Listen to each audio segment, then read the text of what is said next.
পৃথিবীর প্রথম সিনেমা কোনটা?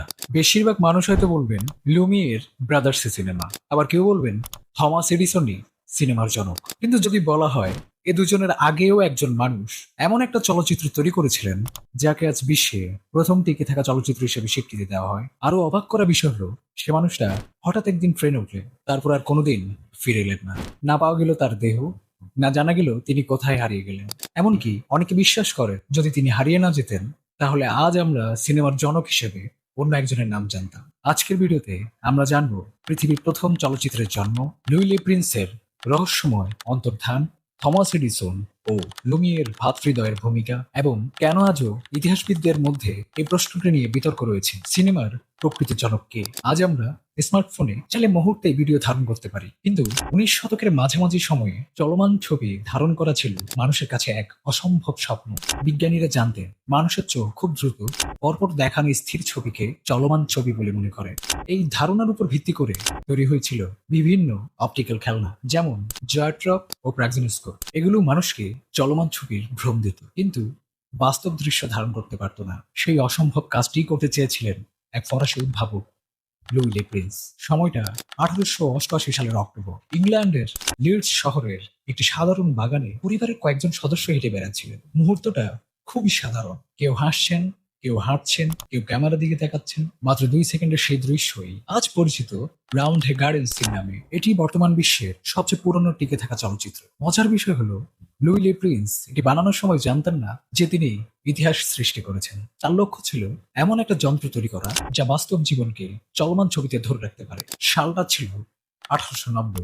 লুইলি প্রিন্স আমেরিকায় নিজের আবিষ্কার প্রদর্শনী প্রস্তুতি নিচ্ছিলেন। সেপ্টেম্বর মাসে তিনি ফ্রান্সে পরিবারের সঙ্গে দেখা করে ট্রেনে চড়েন, কিন্তু গন্তব্যে পৌঁছানোর আগেই তিনি রহস্যজনকভাবে নিখোঁজ হয়ে যান। ট্রেন পৌঁছায়, যাত্রীরা নেমে যায়, কিন্তু লুইলি প্রিন্স নেই। তার লাগেজ নেই, তার মৃতদেহ নেই, কোনো প্রত্যক্ষদর্শীও নেই। আজও কেউ নিশ্চিতভাবে বলতে পারেনি তার কি হয়েছিল।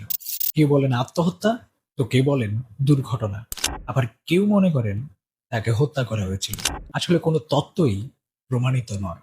এই রহস্য আজও চলচ্চিত্র ইতিহাসের অন্যতম বড় অমীমাংসিত ঘটনা। লুইলি প্রিন্স নিখোঁজ হওয়ার কয়েক বছরের মধ্যেই আমেরিকান উদ্ভাবক থমাস এডিসন চলমান ছবির ধারণ ও প্রদর্শনের প্রযুক্তি নিয়ে কাজ শুরু করেন। তার তৈরি কাইনেটোস্কোপ মানুষকে একা একা একটি বাক্সের ভেতর দিয়ে চলমান ছবি দেখার সুযোগ দেয়। এডিসনের অবদান অত্যন্ত গুরুত্বপূর্ণ, কিন্তু ইতিহাসবিদদের অনেকেই মনে করেন তিনি সিনেমা আবিষ্কার করেননি, বরং প্রযুক্তিটিকে আরো উন্নত ও বাণিজ্যিক রূপ দিয়েছিলেন। 1995 সালে ফ্রান্সের দুই ভাই অগুস্তো ও লুই লুমিয়ের তৈরি করেন এমন একটি যন্ত্র যা একই সঙ্গে ক্যামেরা, প্রজেক্টর ও প্রিন্টার হিসেবে কাজ করত।